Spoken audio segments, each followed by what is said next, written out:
Menopausal insomnia, or trouble sleeping, when people go through that age of time we call menopause or postmenopause or premenopausal, most frequently associated disruption of sleep are typically ladies who start to have difficulty with hot flashes at night. The main treatment for that over the years has been hormonal replacement, but that's been somewhat difficult with some of the findings with menopause, with hormone replacement and cancer risks and other health issues. So it's not used as frequently currently.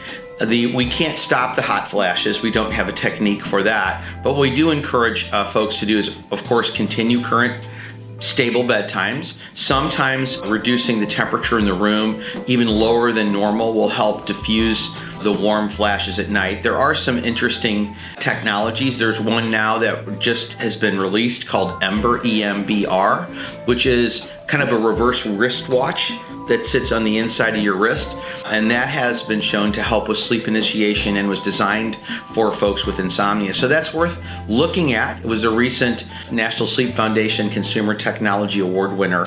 Medications are sometimes used, although they have mixed success in this instance. So a difficult problem worth discussing and trying to work through, but we still have imperfect solutions.